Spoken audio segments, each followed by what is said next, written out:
Hello everyone, मैं Khomesh Sahu sir आप सभी का स्वागत करता हूं रीजनिंग के इस क्लास में। आज हम रीजनिंग के अंदर क्लॉक चैप्टर का लेक्चर नंबर 10 आपके समक्ष प्रस्तुत करने जा रहे हैं। दोस्तों, अगर आप इस चैनल पे नए हैं तो चैनल को जरूर सब्सक्राइब कर लीजिएगा। देखिए दोस्तों, आज हम क्लॉक चैप्टर के अंदर पढ़ेंगे वाटर इमेजेस, मतलब घड़ी का जल प्रतिबिंब, है ना। तो आपको सवाल कुछ इस तरह से पूछे जाते हैं कि घड़ी में जो भी वास्तविक समय दिखाया जा रहा है ना, अगर उसका आप जल प्रतिबिंब देखें तो जल प्रतिबिंब में, घड़ी के जल प्रतिबिंब में क्या समय हो रहा होगा, इस तरह के सवाल पूछे जाते हैं। ठीक, तो जल प्रतिबिंब का मतलब है कि जैसे हमने प्रीवियस वाले क्लास में बताए थे कि जी कि दर्पण दो प्रकार के होते हैं, है ना। एक को बोलते हैं लंबवत दर्पण और एक को बोलते हैं क्षैतिज दर्पण, वर्टिकल मिरर, हॉरिजॉन्टल मिरर। ठीक है, तो वर्टिकल मिरर में जो इमेज बनता है किसी भी ऑब्जेक्ट का, वर्टिकल मिरर में जो इमेज बनता है उसको हम बोलते हैं जी मिरर इमेज, है ना।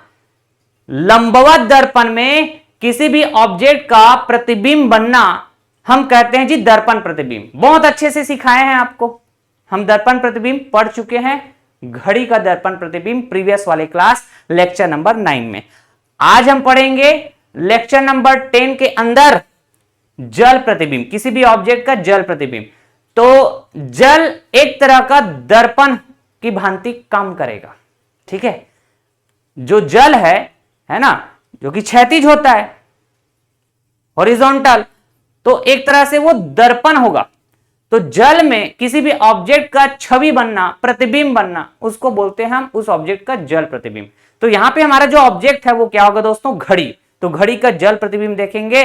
इसको आप अपने डेली लाइफ में भी फील कर सकते हैं दोस्तों। जैसे कि मान के चलिए तालाब के किनारे आप खड़े हैं और जो तालाब है बिल्कुल लबालब पानी से भरा हुआ है।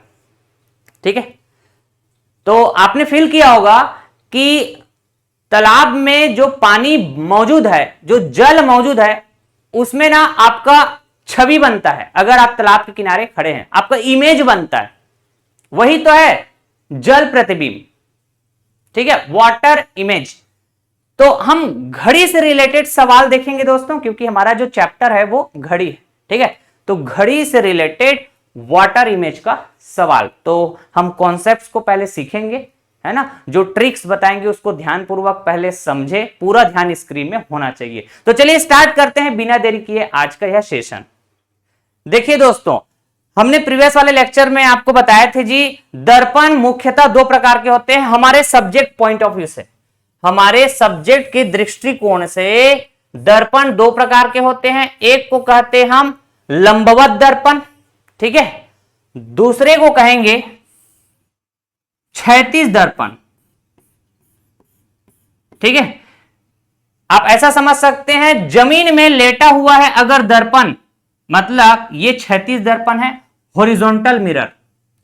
अगर जमीन में खड़ा हुआ है दर्पण, ठीक है, तो ये लंबवत दर्पण है, वर्टिकल मिरर। ठीक, हम जो नॉर्मली चेहरा देखने के लिए, अपना चेहरा देखने के लिए जो दर्पण का इस्तेमाल करते हैं, ये वर्टिकल मिरर होता है, लंबवत दर्पण होता है दोस्तों।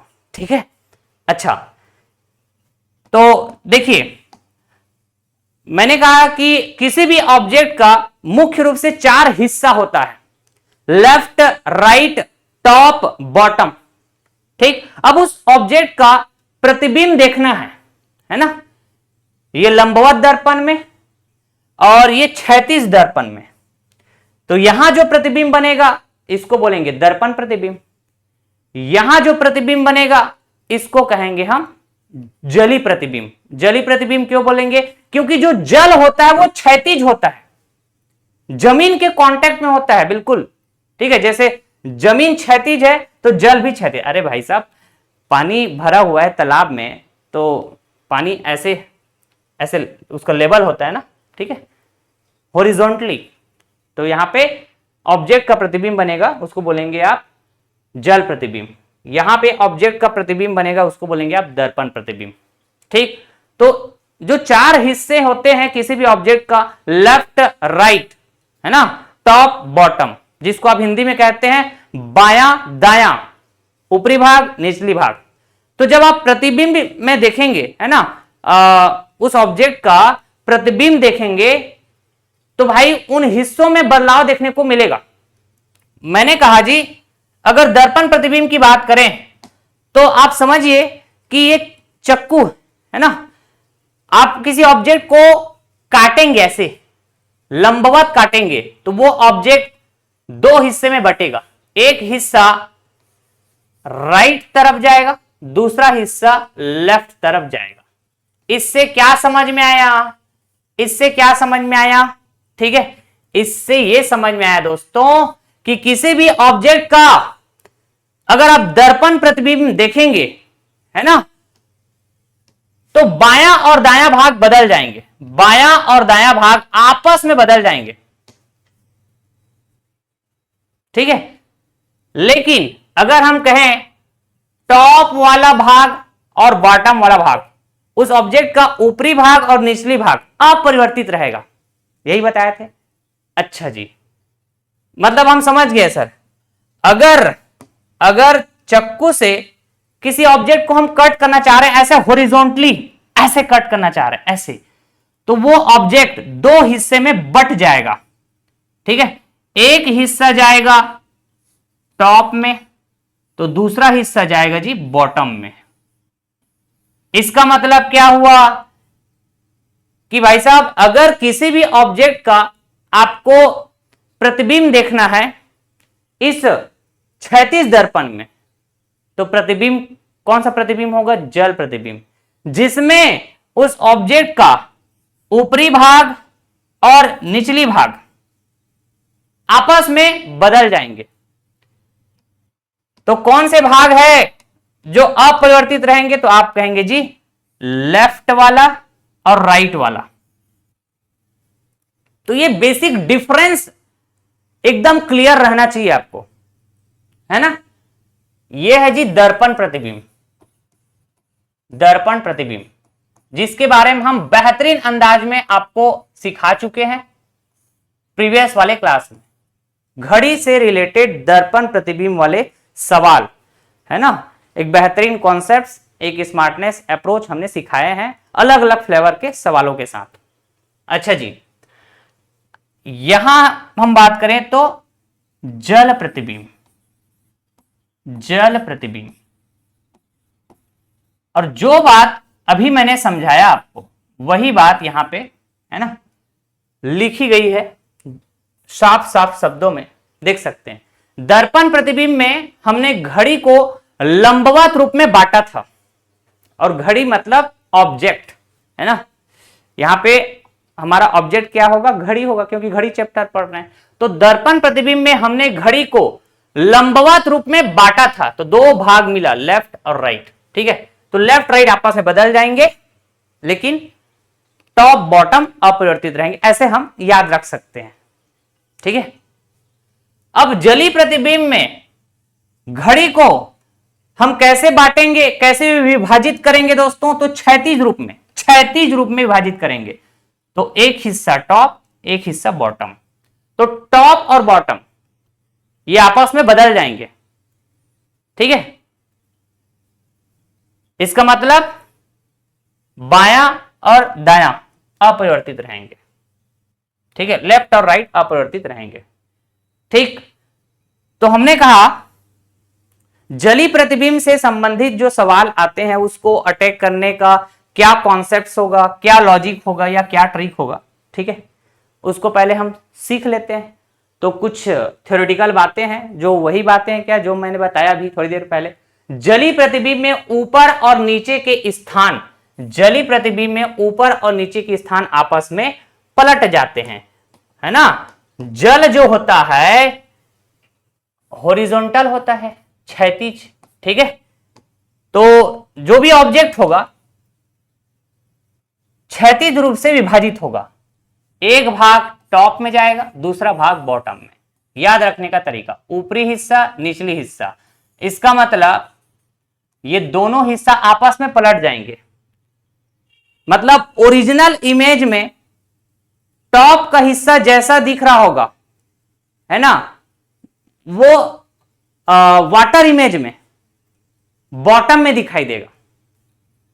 ठीक है, ओरिजिनल इमेज में बॉटम का हिस्सा जो भी दिख रहा होगा, जैसा भी दिख रहा होगा, अगर आप वाटर इमेज में देखें तो बॉटम का हिस्सा कहां दिखेगा?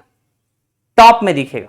ठीक है, तो ऊपर और नीचे के स्थान आपस में पलट जाते हैं, टॉप का बॉटम, बॉटम का टॉप, ऊपर का नीचे, नीचे का ऊपर, हमेशा ध्यान रखेंगे।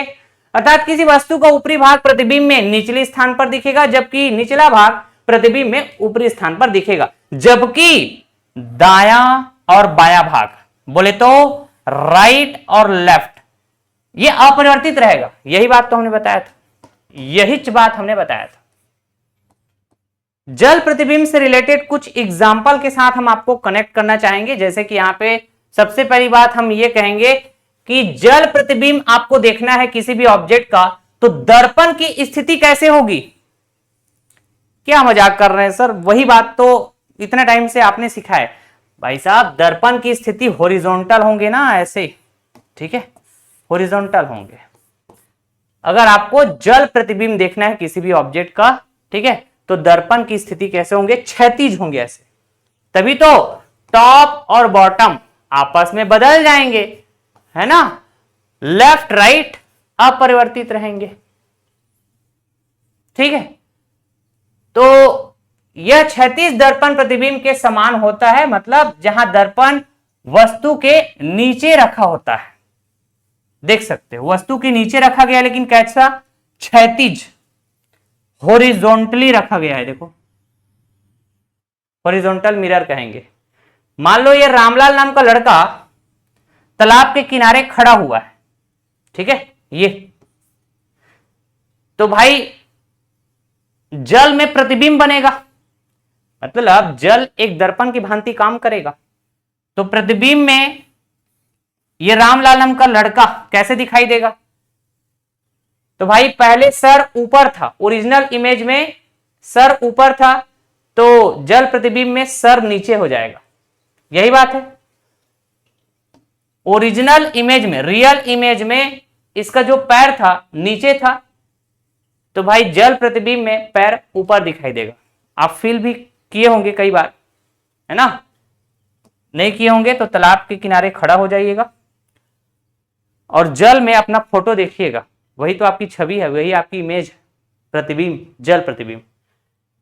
ठीक है जी, हमने कहा कि ये कोई ऑब्जेक्ट है कंप्लीट, ये कोई एक ऑब्जेक्ट है जिसके 4 हिस्से हैं, लेफ्ट राइट टॉप बॉटम। तो हमने कहा अगर इस कंप्लीट ऑब्जेक्ट के नीचे एक दर्पण रख दिया जाए, कैसे? क्षैतिज, मतलब क्षैतिज दर्पण, तो इसका प्रतिबिंब कुछ ऐसा बनेगा जिसमें टॉप बॉटम आपस में बदल जाएंगे। ओरिजिनल का टॉप अगर आप प्रतिबिंब में देखें तो बॉटम में दिखेगा। देखो ये बॉटम में आ गया। ओरिजिनल का जो निचला हिस्सा है वो प्रतिबिंब में ऊपरी हिस्सा में आ गया। ठीक है, लेकिन अगर आप कहें लेफ्ट और राइट वाले पोजीशन में जो भी है, जैसा भी है, जैसे यहां सर्कल है लेफ्ट में, तो भाई इमेज में भी सर्कल दिखाई दे रहा है। यहां ट्रायंगल है तो इमेज में भी ट्रायंगल दिखाई दे रहा है। दिख रहा है कि नहीं? लेकिन आप अगर ध्यान से देखें तो ट्रायंगल का, है ना, ट्रायंगल का अगर आप इमेज देख रहे हैं जो कि राइट साइड में है, इस कंप्लीट ऑब्जेक्ट के राइट साइड में जो ट्रायंगल है, ठीक है, अगर इसका इमेज देखें तो थोड़ा सा बदलाव आ गया इसमें, आया कि नहीं? ऐसा क्यों आया होगा? तो आइए हम बताते हैं। इतना तो समझ में आ गया, टॉप बॉटम आपस में बदल गया, उलट पुलट हो गया, लेकिन लेफ्ट राइट अपरिवर्तित रहेंगे। ये जली प्रतिबिंब का, वाटर इमेज का खासियत होता है ना जी? तो देखो यार, हमने कहा यहां राइट वाले हिस्से में ट्रायंगल ऐसा कुछ दिख रहा है, तो इस ट्रायंगल का टॉप वाला हिस्सा एक पॉइंट है, बॉटम वाला हिस्सा एक लाइन है, ये भुजा है ना, साइड मतलब एक लाइन। अच्छा जी, तो टॉप और बॉटम अलग अलग है कि नहीं? हाँ जी, तो इसका मतलब है जब हम इसका इमेज देखें तो टॉप और बॉटम आपस में पलट जाते हैं ना वाटर इमेज में। तो हमने कहा जी बॉटम का जो लाइन है इमेज में टॉप में जाएगा, टॉप का जो पॉइंट है इमेज में बॉटम में जाएगा, ऐसा हो जाएगा। दिख रहा है क्या ये ऐसा? अब मैं अगर कहता हूं जी लेफ्ट साइड में जैसे एक सर्कल, तो सर्कल का टॉप कहें है ना, सर्कल का जो टॉप वाला हिस्सा है और बॉटम वाला हिस्सा पॉइंट है क्या, तो इमेज में भी तो पॉइंट दिख रहा है ना, कोई परिवर्तन हुआ नहीं। लेकिन ट्रायंगल कैसे नहीं हो सकता? तो इतना ध्यान रखिएगा कि जली प्रतिबिंब में किसी भी ऑब्जेक्ट का जल प्रतिबिंब देखेंगे तो भाई साहब टॉप बॉटम आपस में उलट पुलट हो जाएंगे, है ना, लेकिन बायां और दायां भाग अपरिवर्तित रहेगा। लेफ्ट राइट में कोई चेंजेस देखने को नहीं मिलेगा। देखिए दोस्तों, मैंने कहा जी मान लो ये एक घड़ी है, ठीक है, 12, 6, 3, 9 और इस घड़ी में समय हो रहा है, मान लेते हैं जी 3 बज रहा है, ठीक है, कितना बज रहा है? 3 बज रहा है, ठीक। इसका मतलब है घंटे की सुई एग्जैक्ट 3 पे होगा, मिनट की सुई एग्जैक्ट 12 पे होगा। अग्री करेंगे? हाँ जी। अगर मैं कहूं दोस्तों कि इस घड़ी का मुझे वाटर इमेज देखना है, जल प्रतिबिंब देखना है, तो दर्पण इस घड़ी के नीचे रखा जाएगा क्या? ऐसे दर्पण को घड़ी के नीचे रखा जाएगा, और वो भी कैसा? क्षैतिज, क्योंकि जल क्षैतिज होता है ना, और जल एक तरह का दर्पण का काम करता है। हाँ जी, बात तो सही है। अग्री करेंगे सर? बिल्कुल यही बोलेंगे आप, ठीक है। तो मैंने कहा इसका जो प्रतिबिंब बनेगा नीचे में दिखा देंगे इसको, इसका जो प्रतिबिंब बनेगा ऐसे नीचे में दिखा दिया जाएगा। तो हमने बताया था दोस्तों, जो क्षैतिज दर्पण होता है ऑब्जेक्ट को 2 भाग में डिवाइड करता है, ठीक है। कैसे? टॉप और बॉटम। इसका मतलब टॉप और बॉटम आपस में उलट पुलट हो जाएंगे। लेकिन अगर मैं कहूं लेफ्ट राइट, लेफ्ट तो कोई परिवर्तन नहीं होगा, राइट में कोई परिवर्तन नहीं होगा। समझ रहे हैं क्या बात? हाँ जी, बात है। तो वास्तविक समय हो रहा था घड़ी में कितना? 3 बज रहा था। तो 3 बजे की स्थिति में घंटे की सुई मतलब 3 की तरफ है ना। तो कैसे 3 कहां पे? राइट में है क्या? अरे राइट में है ना भाई, राइट में है। तो राइट वाले हिस्से में कोई बदलाव नहीं होगा, राइट वाले हिस्से में कोई बदलाव नहीं होगा, ठीक है। ध्यान से सुनते जाइएगा। मैंने कहा जी मिनट वाली सुई टॉप में था, वास्तविक समय अगर हम देख रहे हैं तो मिनट वाली सुई टॉप में था। तो इमेज में जाएंगे, वाटर इमेज में, जल प्रतिबिंब में जाएंगे तो भाई टॉप का बॉटम में बदल जाता है। तो भाई 12 का अपोजिट 6 है ना, टॉप का अपोजिट बॉटम, 12 का अपोजिट हो जाएगा 6, सीधे ऐसे हो जाएगा, 6 में आ जाएगा, ठीक है। तो यहां पे समय कितना हो रहा होगा? 3.5,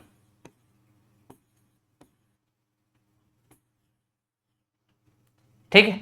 ये जल प्रतिबिंब में समय। अब यहां पे देखो, आपका सवाल ऐसा होगा सर 3:30 बजे की स्थिति में, 3:30 बजे की स्थिति में और 3 बजे की स्थिति में अगर हम घंटे वाले सुई का पोजीशन देखें तो सर इसमें भी तो थोड़ा बदलाव आना चाहिए, है ना। यहां पे 3:30 बजे की स्थिति में एग्जैक्ट 3 पे नहीं होगा घंटे वाले सुई, थोड़ा ऐसे होना चाहिए था, इसको ऐसे ही कहेंगे, ऐसे ही कहेंगे ना। तो यहां पे थोड़ा सा ना ऐसे अंतर जरूर आता है दोस्तों, थोड़ा सा अंतर जरूर आता है, लेकिन ये बात हमेशा ध्यान रखना, ठीक है, कि कौन कौन से, है ना, कौन कौन से हिस्से में बदलाव देखने को मिलेगा। 4 हिस्सा होता है, लेफ्ट राइट टॉप बॉटम, बायां दायां, ऊपरी भाग निचली भाग, ठीक है। तो वाटर इमेज देखेंगे तो ऊपरी भाग निचली भाग में चला जाएगा, निचली भाग ऊपरी भाग में चला जाएगा। तो जिसमें बदलाव आएगा उससे मतलब रखो आप, ठीक है। तो ये घंटे वाले सुई का स्थान वैसे भी राइट में था, दाया में था, ठीक है। तो इसमें आपको है ना फोकस नहीं करना है, जिसमें बदलाव आता है जो जो हिस्से में, उसमें आप फोकस रखिए, ठीक है। अब देखो ये तो एग्जैक्ट समय था 3 बजे, है ना। तो यहां पे टॉप का बॉटम में, बॉटम का टॉप में बदलाव ऐसे आप बहुत आसानी से समझ गए। लेकिन मान लो ऐसा होता 3:20, ठीक है, 3:24, 3:28, इस तरह से, तब तो तकलीफ हो जाता। एग्जैक्ट कैसे बता पाते हैं कि टॉप बॉटम में कैसे बदलाव करे करके, है ना।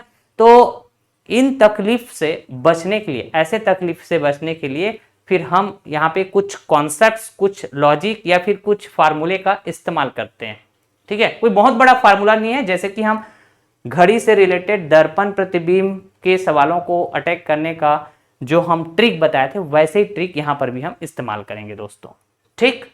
आ रही बात समझ में। तो जो भी दिया गया समय होता है ना, दिया गया समय मतलब जैसे कि ये दिया गया समय, दिया गया समय, दिया गया समय, तो दिया गया समय को, दिया गया समय को आप क्या करेंगे, माइनस करेंगे, किससे, 18:30 से, 18:30 से, ठीक है। कहने का मतलब ये कैसा है जी, 18 घंटा 30 मिनट, ठीक है।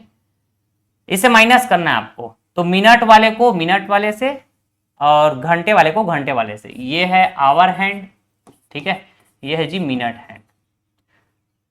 तो ये तो 30 में 0 गया 30, 18 में 3 गया 15। तो आप बोलेंगे जी 15:30। तो भाई साहब 15:30 ऐसे हमारे घड़ी में तो बात नहीं होता, हाँ रेलवे वाला टाइम है सर ये। तो 15 बजना इसका मतलब है जी 3 बजना, है ना, क्योंकि हमारे घड़ी कैसे चलते हैं 1 से 12, 12 के बाद फिर से 1 2 3, है ना, जिसको हम बोलेंगे 13 14 15, ठीक। तो इसको हम बोल सकते हैं 3:30, 3:30 मतलब 3:30 बजे। तो 18:30 से हम माइनस करेंगे, 18:30 से हम माइनस करेंगे। कभी कभी हम 17:90 से भी माइनस करते हैं, 17:90 से माइनस करते हैं दोस्तों, ठीक है। तो मैंने कहा जी ये 18:30 का इस्तेमाल कब करना है और 17:90 का इस्तेमाल कब करना है, इसका समझ होना चाहिए आपको। सबसे पहली बात, ये 18 घंटा 30 मिनट है, हाँ कि ना। This is hour hand, this is minute hand, हाँ कि ना। This is hour hand, this is minute hand. दोनों का मतलब एक ही बात है, लेकिन जब हम सवाल में इस्तेमाल करेंगे, सवाल को अटैक करते समय इस्तेमाल करेंगे 18:30, कभी कभी 17:90, तो इसका डिफरेंस आपको समझ में आएगा। एकदम आराम आराम से चल रहे हैं दोस्तों, एकदम आराम आराम से। मैंने कहा जी सेकंड से मिनट बनता है, मिनट से घंटा बनता है, हाँ कि ना। मैं अगर कहता हूं 18 घंटा, 18 घंटा में से 1 घंटा आप मिनट वाले को उधार दे दो, ठीक है, मिनट वाले को उधार दे दो आप 1 घंटा, इसको दे दो 1 घंटा, ठीक है। तो मैंने कहा ये हो जाएगा जी 17, 18 से 17, 18 घंटे से 17 घंटा हो गया। और 1 घंटा मतलब होता है 60 minute. 1 hour equal to 60 minute. तो भाई पहले से 30 मिनट था, 60 मिनट और दे दिया गया उसको, तो 90 मिनट हो गया। तो इसका इस्तेमाल कब करना है, इसका इस्तेमाल कब करना है, 17 घंटा 90 मिनट, ठीक ना। अगर दिया गया समय, अगर दिए गए समय में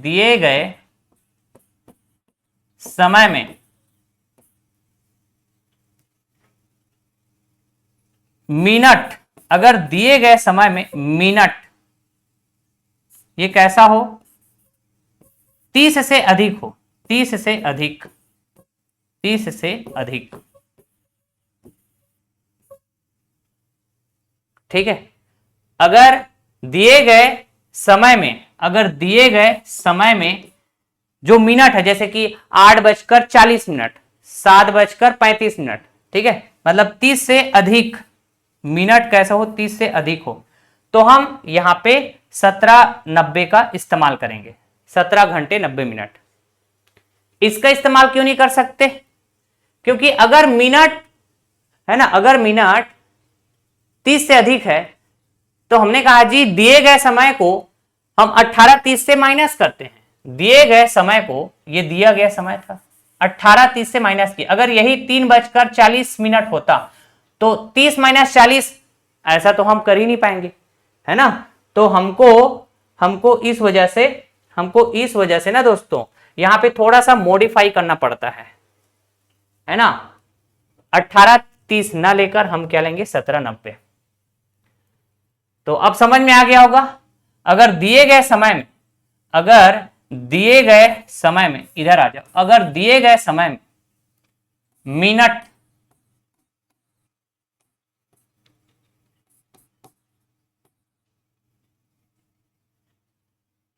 तीस या 30 से कम, 30 से कम,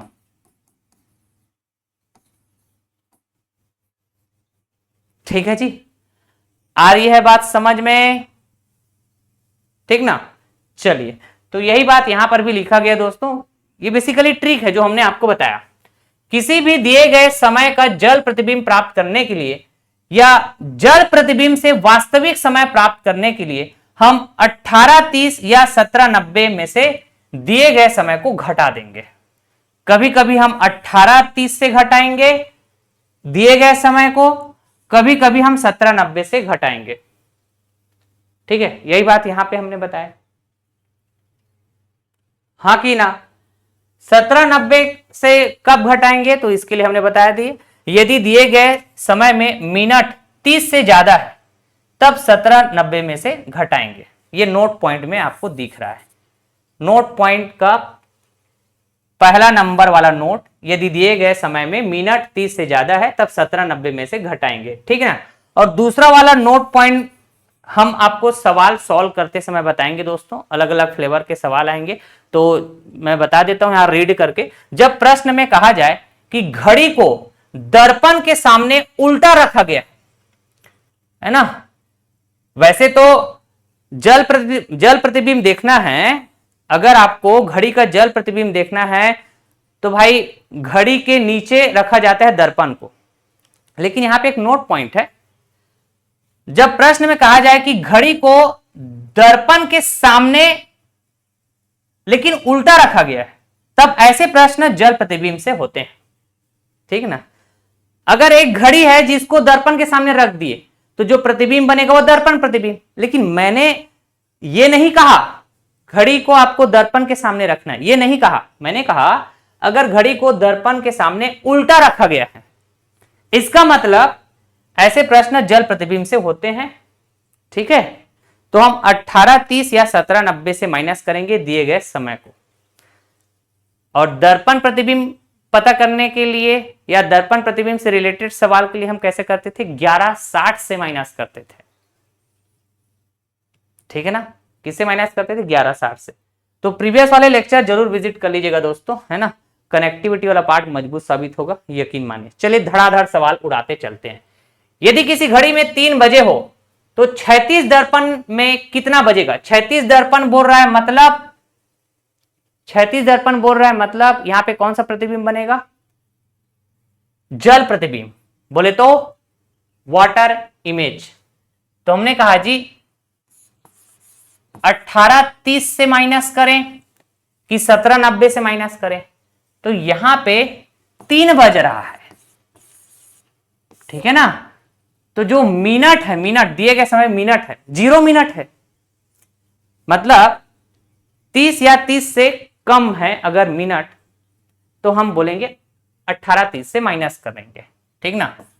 तो ये 30 और ये हो जाएगा जी 18 में 3 माइनस करने पे 15 बजकर 30 मिनट रेलवे टाइम है ना। अगर हम हमारे घड़ी के हिसाब से बात करें तो 3 बजकर 30 मिनट बता ही दिए थे आपको हम एग्जाम्पल के समय, ठीक ना। अगला सवाल, यदि किसी घड़ी में 9:15 बजे हो, देखो जो मिनट है, मिनट ये 30 से कम है, मतलब 18:30 इसी से माइनस किया जाएगा दिए गए समय को। दिया गया समय 9:15, 30 में 15 हटाओ तो 15 बचेगा, 18 में 9 को हटा दो तो 9 बचेगा, 9:15 है ना। और हमको क्या पूछा गया था यहाँ पे? जल प्रतिबिंब पूछा गया था ना भाई, इस वजह से हम 18:30 से माइनस किए दिए गए समय को। अगला सवाल, किसी घड़ी में 12:40 हो रहा है, किसी घड़ी में 12:40 हो रहा है, तो यहां पे जो मिनट है, मिनट 40 मिनट 30 से अधिक है क्या? 30 से अधिक, और 30 से अधिक होने की स्थिति में हम दिए गए समय को माइनस करते हैं किससे?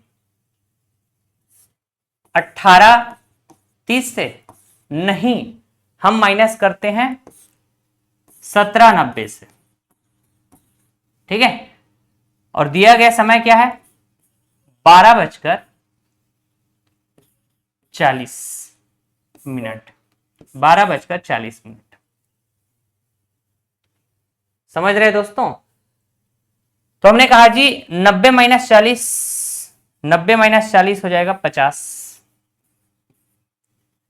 17 - 12, 17 - 12 कितना होगा? 5, तो 5:50 minute, 5:50 minute. Option D will be correct.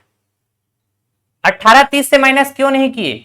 क्योंकि दिया गया समय में मिनट 40 मिनट था, जो कि 30 से अधिक, तो भाई 30 - 40, ठीक है, ऐसा पॉसिबल ही नहीं है। तो ये गड़बड़, ये गड़बड़। हमने कहा सारे फ्लेवर के सवाल कराएंगे आपको। 8:40 का जल प्रतिबिंब कितना होगा?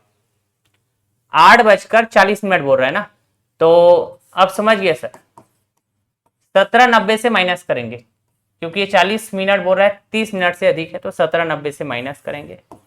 8:40, 90 - 40 50 होगा, 17 - 8 9 होगा, 9:50। D for Delhi. यदि किसी घड़ी में 10:44 और 49 बजे, तो उसका जल प्रतिबिंब क्या होगा? ठीक ना। सबसे पहली बात ये है जी आवर हैंड, ये मिनट हैंड और ये सेकंड हैंड। तो मिनट 30 से अधिक है, 30 से अधिक, मिनट 30 से अधिक है दोस्तों। इसका मतलब हम 1790 से माइनस करेंगे, इसका मतलब हम 1790 से माइनस करेंगे। अब देखना, अगर मैं कहता हूं hour hand, minute hand, second hand, ठीक है ना,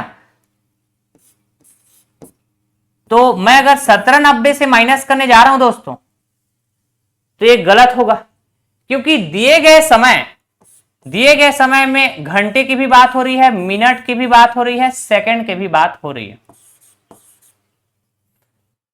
तो मैंने कहा दोस्तों, मैंने कहा ये 90 मिनट में से 1 मिनट सेकंड वाले को दे दो, ठीक है, तो ये हो जाएगा 89, ठीक है, और ये हो जाएगा जी 60, ऐसे ही कहेंगे। अब ये और अच्छे से कनेक्ट करेंगे आप अगर दर्पण प्रतिबिंब वाले लेक्चर देखे होंगे, लेक्चर नंबर 9, ठीक ना। अरे कुछ नहीं किए भाई, एक्चुअली हमको यहां पे hour hand, minute hand, second hand, ठीक है, तीनों सुइयों के बारे में इंफॉर्मेशन दिया हुआ था। मिनट 30 से अधिक है, इस वजह से हम यहां पे 1790 का इस्तेमाल करेंगे, ठीक है। तो इस 1790 में मैं अगर कहूं 17 घंटा 90 मिनट, सेकंड बोले तो 0 सेकंड, ठीक ना।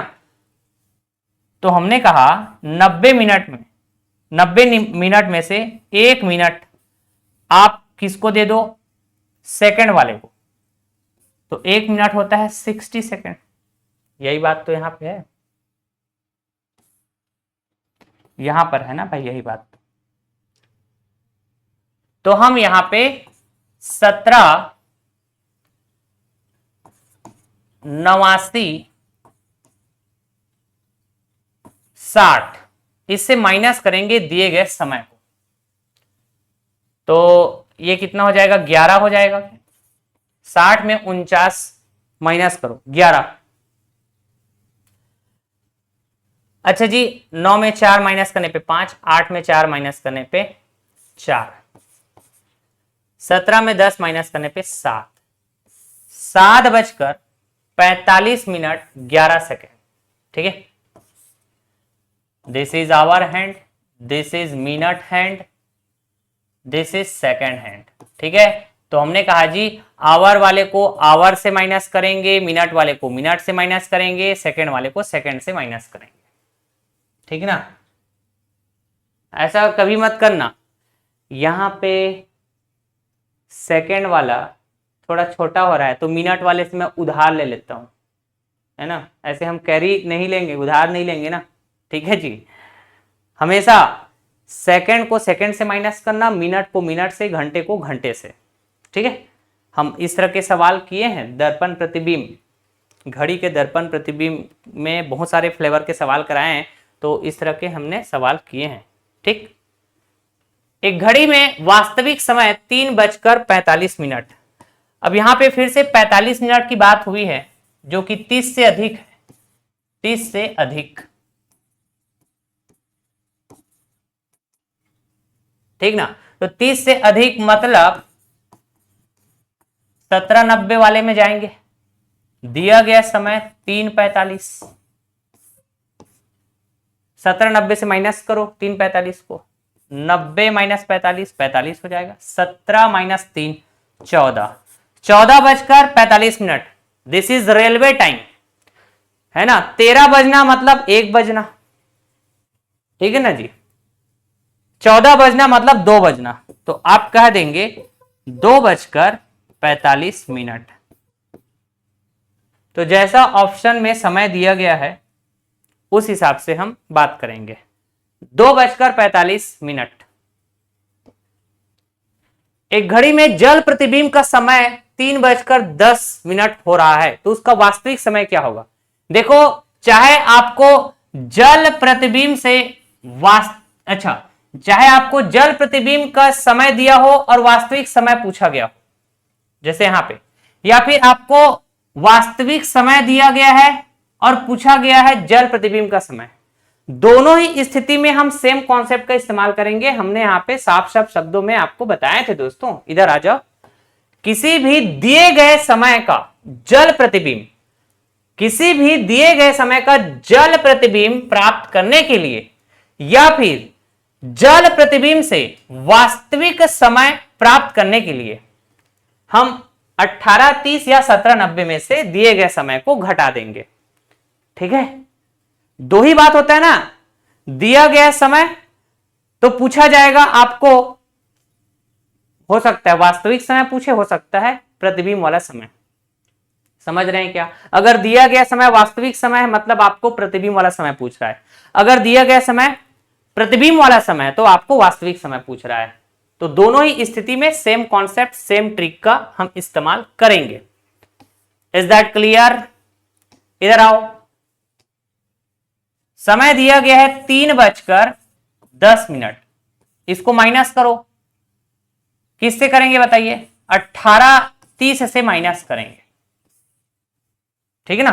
तो 30 - 10 20 हो जाएगा, 18 - 3 15 हो जाएगा। घड़ी में हमारी जो नॉर्मल घड़ी है 15 बजकर, ऐसे हम नहीं बोलते, 15:20 ऐसे नहीं बोलते, ये तो रेलवे टाइम है। तो 15 बजना मतलब 3 बजना, 15 बजना मतलब 3 बजना, ठीक है। 12 के बाद 3 कदम आगे जाओ, 1 2 3, 13 14 15, तो 3:20, ठीक है।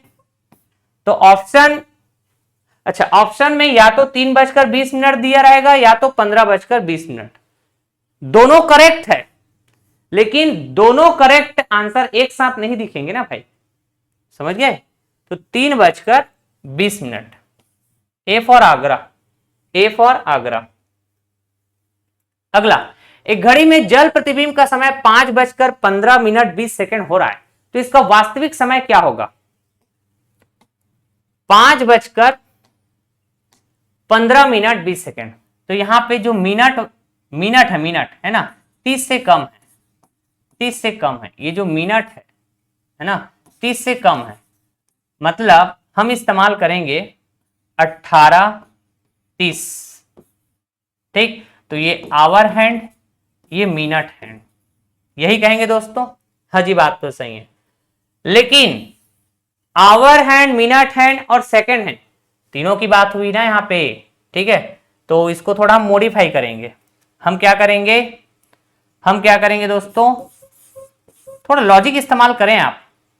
Hour hand, minute hand, second hand, ठीक ना। तो यहां पे 30 मिनट होना चाहिए और सेकंड 00।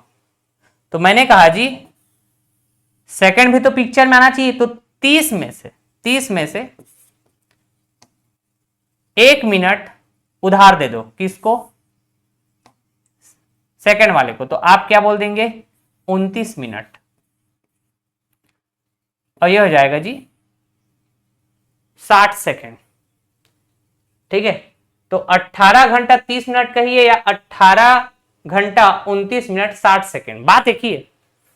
लेकिन ऐसा लिखने की क्यों जरूरत पड़ रहा है? क्योंकि सवाल में तीनों हैंड के बारे में बात हुई है, hour hand, minute hand, second hand. तो यहां पे उधार देने का मतलब मिनट उधार देना, 1 मिनट उधार दिया सेकंड वाले सुई को, है ना। इसका मतलब है कि हम जस्ट लिखने का तरीका चेंज किए, ठीक, सवाल के अकॉर्डिंग। तो 18 29 60, इसमें से हम माइनस करेंगे दिए गए समय को, 5:15 5:15 ठीक। तो हमने बताया था आपको आवर हैंड को आवर हैंड से माइनस करेंगे, मिनट हैंड को मिनट हैंड से माइनस करेंगे, और सेकेंड हैंड को सेकेंड हैंड से माइनस करेंगे, ठीक है जी।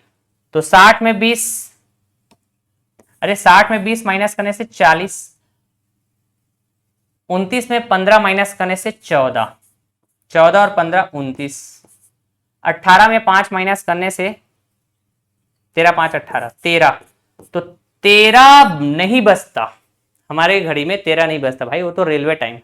और ऑप्शन में कहीं पर भी नहीं दिख रहा है 13:14 है ना। तो 13 बजना मतलब 1 बजना, 12 के बाद 1 बजता है, तो 12 के बाद 13 बजना मतलब 1 बजना। आपने कहा 1:14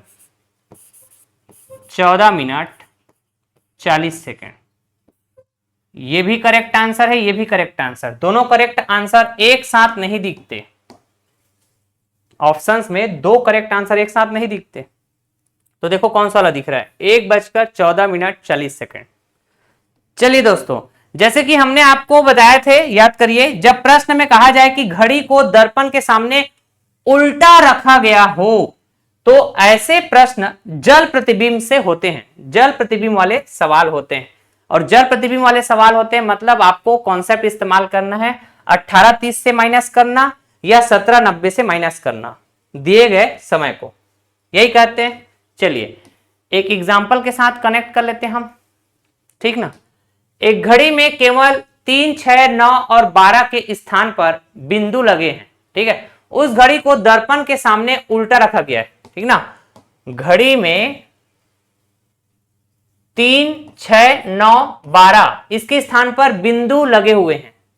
उस घड़ी को दर्पण के सामने, उस घड़ी को दर्पण के सामने उल्टा रखा गया है। इसका मतलब ये जल प्रतिबिंब के सवाल है। एक व्यक्ति को घड़ी के प्रतिबिंब में 1:30 बजे, है ना, मतलब 1:30 जैसा समय दिखाई दे रहा है। किसमें? घड़ी के प्रतिबिंब में, ठीक है। मतलब जल प्रतिबिंब में समय दिखाया गया 1:30। तो घड़ी में वास्तविक समय क्या है पता करके बताना है। तो चाहे आपको वास्तविक समय पूछा जाए, चाहे प्रतिबिंब वाला समय पूछा जाए, अगर जल प्रतिबिंब का सवाल है तो 18:30 से माइनस करेंगे या फिर 17:90 से, ठीक है। तो यहां पे जो मिनट है 30 मिनट है ना, तो 30 मिनट या 30 मिनट से कम, इसका मतलब हम 18:30 से माइनस करेंगे। किससे माइनस करेंगे? 18:30 से माइनस करेंगे। किसको? 1:30 दिया गया समय। कितना आएगा दोस्तों? तो 30 में 30 माइनस करो, 0 हो जाएगा। 18 में 1 माइनस करो तो 17, ठीक है। तो ये तो रेलवे टाइम है, 17 बजना, इसका मतलब क्या हुआ? 12 के बाद 5 कदम हम आगे जा रहे हैं, ठीक है ना। 12, 5, 17, हमारे घड़ी के हिसाब से 5 कदम आगे जाएंगे तो 5 बजे, यही बोलेंगे ना। अच्छा जी, तो 5 बजना, 17 बजना मतलब 5 बजना, ठीक है। या तो ये आंसर होगा ऑप्शन में या तो ये वाला आंसर होगा। समझ गए दोस्तों? अच्छा जी, यहां पे बेवजह का ये कंफ्यूज करने वाली बात किया गया था दोस्तों कि एक घड़ी है ना, एक घड़ी है। अब इसमें नंबर लिखा होता है ना, यहां 12 लिखा होता है, यहां पे 6 होता है, यहां पे 9 होता है, यहां पे 3 होता है, ठीक है। तो 12, 6, 9 है ना, और 3 इसके स्थान पर बिंदु लगे हैं बस। तो इससे अपने को क्या मतलब? अपने को तो मतलब वैसे भी कॉन्सेप्ट से है, ट्रिक से है। 18:30 से माइनस करेंगे या तो 17:90 से, है ना। 18:30 से माइनस करेंगे या तो 17:90 से माइनस करेंगे। डजन मैटर की सवाल में ऐसा बोला गया, जैसे कि यहां पर भी एक घड़ी में केवल 3, 6, 9 और 12 के स्थान पर बिंदु लगे हुए हैं। हमको इससे क्या मतलब? बिंदु लगे हो चाहे नंबर लिखे हो, इससे कोई मतलब नहीं है, हाँ कि ना? हाँ जी। उस घड़ी को दर्पण के सामने उल्टा रखा गया। देखो, घड़ी को दर्पण के सामने उल्टा रखा गया, मतलब ये जल प्रतिबिंब का सवाल। जो प्रतिबिंब बनेगा वो कैसा प्रतिबिंब होगा? जल प्रतिबिंब, है ना। यदि घड़ी में जो समय बताया जा रहा है, घड़ी में समय हो रहा है 21:42। यदि घड़ी में 21:42 हो रहा है, तब प्रतिबिंब का समय क्या होगा? तो दिए गए समय को हम माइनस करेंगे किससे? 18:30 से। कैसे माइनस करोगे? 30 माइनस 42 माइनस नहीं कर पाएंगे हम, ठीक है ना। तो 18:30 को हम क्या लिख सकते हैं? 17:90। 18:30 को हम क्या लिख सकते हैं? 17:90। अब आसान हो जाएगा माइनस करना।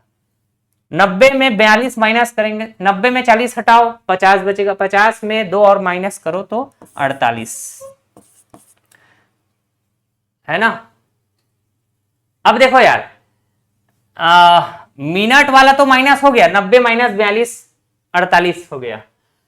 लेकिन अब घंटे वाले की बात करेंगे दोस्तों, तब गड़बड़ हो रहा है, गड़बड़ हो रहा है ना। घंटे वाले की बात करेंगे तो गड़बड़ हो रहा है। 17 माइनस 21 कैसे माइनस कर पाओगे? आंसर माइनस में आएगा। तो घड़ी में कभी भी हम आंसर माइनस लेते हैं क्या? नहीं लेते भाई। तो फिर हमको क्या करना पड़ेगा, ये दिए गए समय है ना, ये जो दिए गए समय है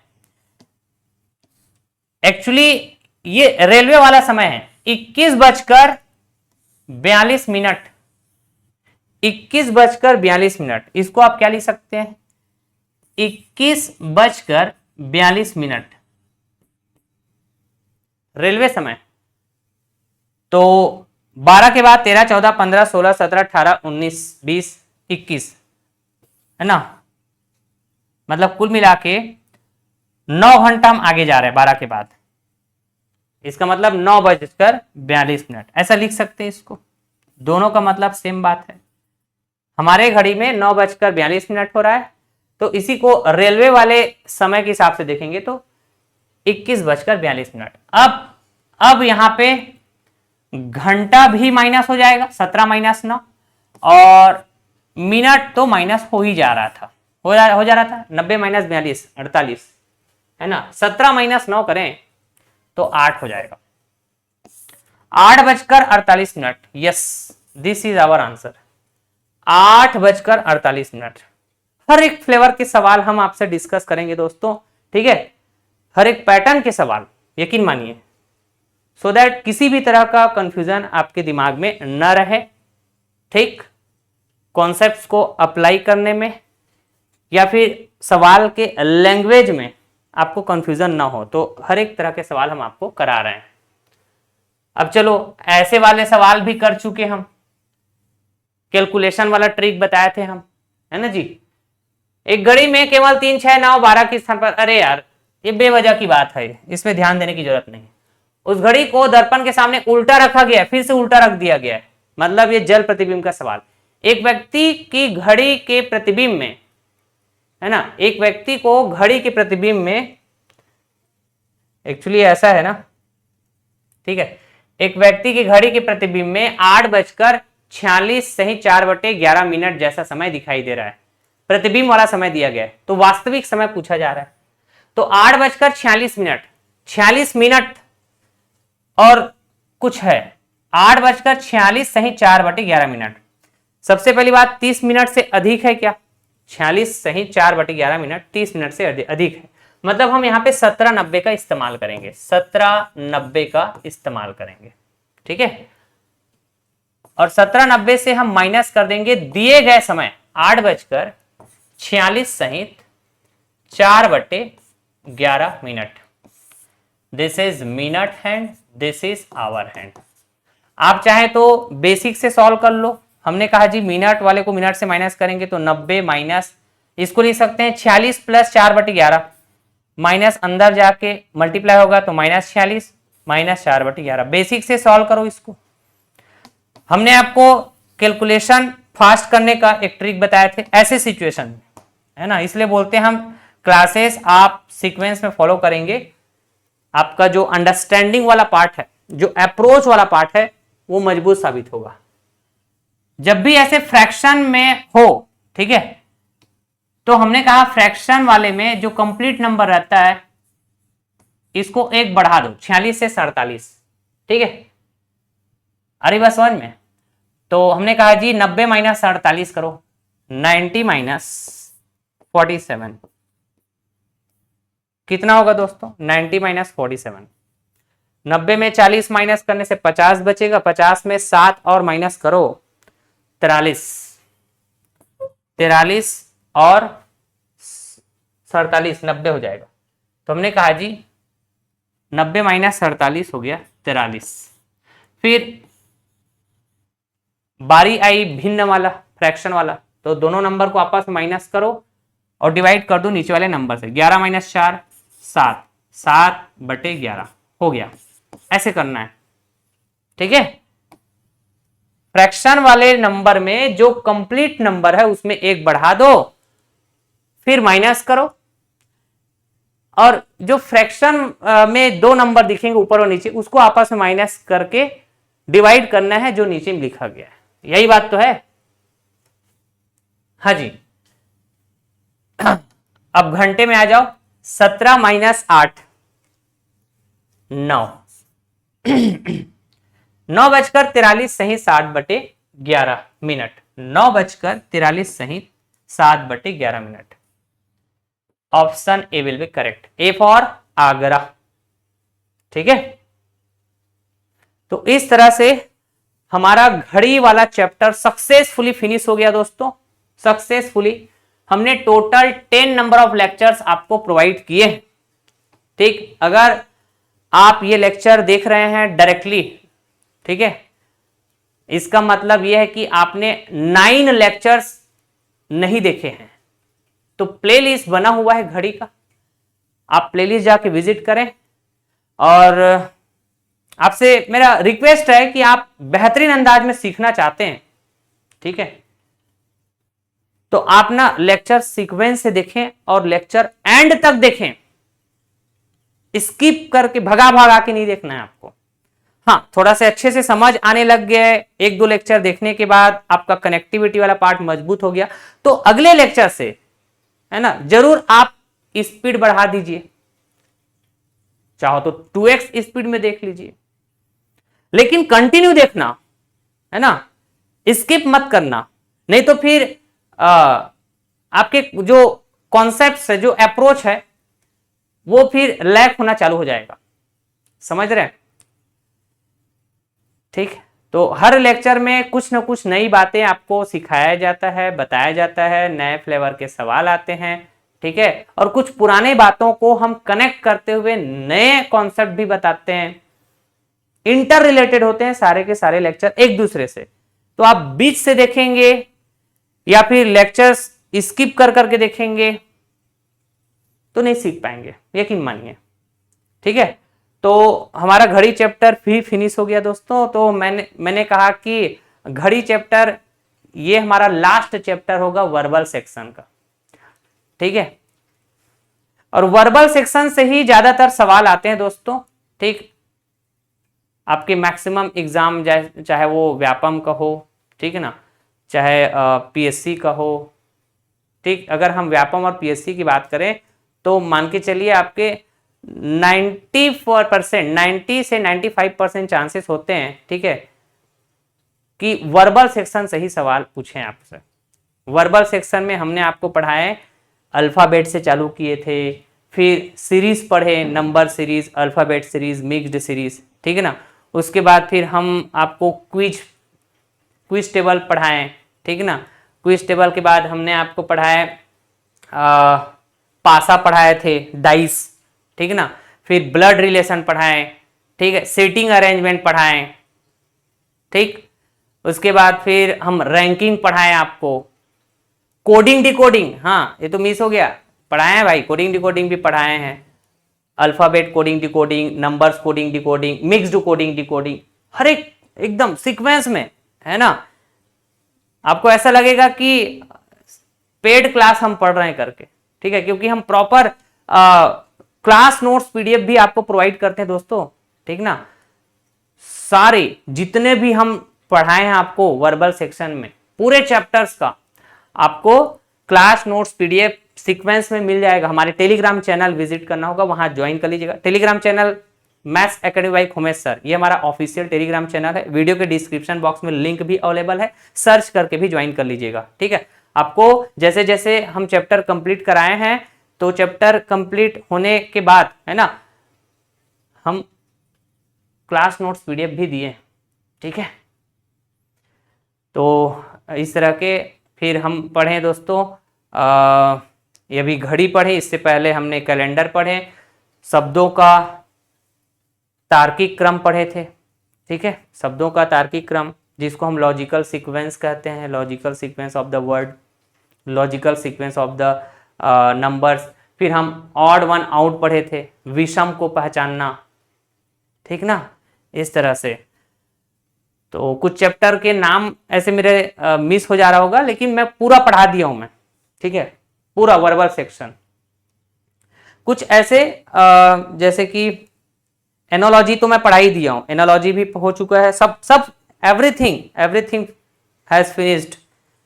कुछ ऐसे 1-2 टॉपिक होंगे, है ना, सिलोलिज्म है, ठीक है, वेन डायग्राम, हाँ ये मैं तो पढ़ा ही दिया हूँ, वेन डायग्राम भी पढ़ा दिया, सब चीज पढ़ा दिए हैं यार, 1-2 टॉपिक को छोड़ के, ठीक है। जिसको अगर मैं ना भी पढ़ाऊं तो भी सवाल आ गए तो बना लेंगे आप, ऐसा है। ठीक है, तो मेजॉरली जो सब्जेक्ट्स मतलब जो चैप्टर्स हैं, मेजर जो चैप्टर्स होते हैं, ठीक है, और जो ट्रेंडिंग वाले चैप्टर होते हैं, जो ज्यादातर चांसेस होते हैं एग्जाम में पूछे उन चैप्टर से सवाल, सारे चैप्टर लगभग 95% पूरा कवर हो चुका है ना वर्बल सेक्शन। अब नॉन वर्बल सेक्शन में है ना, हम स्टार्ट करते हैं, दिखाएंगे आपको। नॉन वर्बल सेक्शन में होता क्या दोस्तों कि कैलकुलेशन वाले सवाल नहीं आते हैं। ठीक है, कैलकुलेशन वाले सवाल नहीं आते हैं, ज्यादातर सवाल डायग्राम बेसिस पे होते हैं।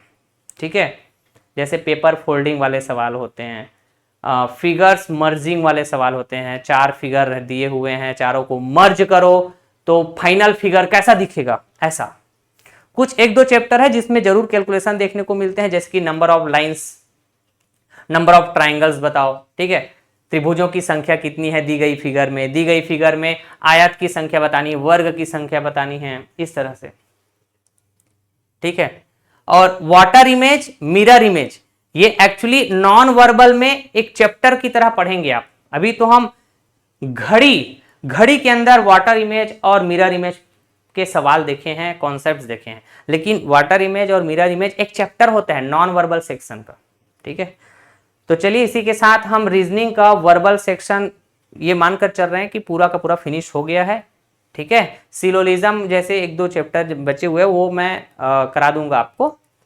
अब हम नॉन वर्बल स्टार्ट करेंगे दोस्तों, तो आप फॉलो करें ईमानदारी के साथ रीजनिंग के इस बेहतरीन सीरीज को, है ना। पिछले 3 महीने से ये सीरीज चल रहा था दोस्तों, फाइनली कंप्लीट हुआ आज।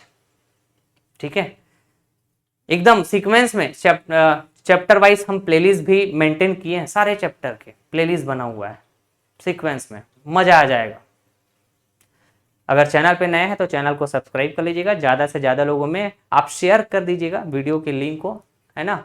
हो सकता है उन लोगों तक हमारे वीडियो लेक्चर पहुंच सके जो कोचिंग नहीं करते हैं, सेल्फ स्टडी करते हैं, या फिर वो अफोर्ड नहीं कर सकते कोचिंग। ठीक है, तो उनको हेल्प हो सके। चलिए दोस्तों, बहुत जल्द मिलेंगे हम आपसे रीजनिंग के नॉन वर्बल सेक्शन के साथ। Thank you so much all of you, tata bye bye, love you all, take care, जय हिंद दोस्तों।